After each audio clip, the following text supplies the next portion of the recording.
So guys, I have a confession to make.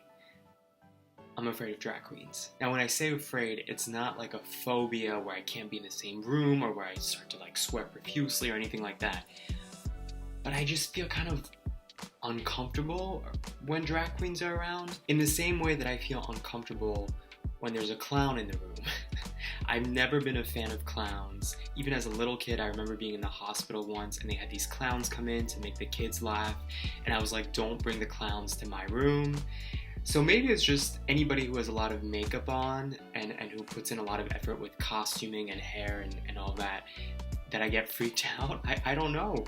But I think it's also, what drag queens also have in common with clowns is that they have this need to entertain by putting people on blast, right? Like both clowns and drag queens, they like to pull people from an audience and kind of like humiliate them for the sake of making everybody else laugh.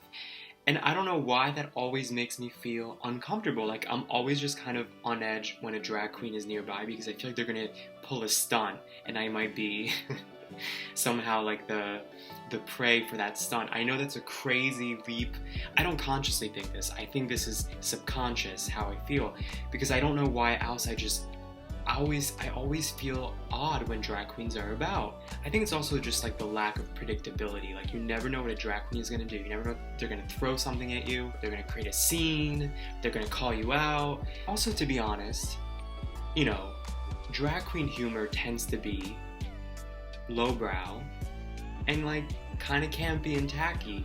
And I'll never forget this time that I was in a bar, a gay bar in Paris, in France. And this drag queen spotted me from across the bar. And I was there by myself. I was really young. I was like, I don't know, 21, 22, just hanging out by myself in Paris. And the drag queen pointed at me and said, "Est-ce que tu baises?" Going like this, which means, "Do you fuck?" And she said it so loud to create a scene. And everybody around the drag queen and me was like looking at me, staring, waiting for me to react. And I just pretended I didn't hear anything because I was like, don't speak to me unless I speak to you. But there's just something in the humor and in the culture of drag queens that like I've never been into. And no, it's not a homophobic like anti-gay culture thing. I mean, I also don't like sports, and that's about as like masculine as you can get to be into sports culture. I also hate sports. So it's just this weird thing I have where I don't get it. And I think I'm like the only gay person in West Hollywood who doesn't watch RuPaul's Drag Race every week and who goes to the bars to watch it with like a whole audience. It's literally a thing in West Hollywood. It's like a phenomenon. People go together to the bars to watch this show, and I just have zero interest in it and in drag queens in general. And I always feel kind of almost guilty talking about it because I don't want to come off like a gay guy who's homophobic, because I think that's like the first assumption people make. Is this just me? That I saw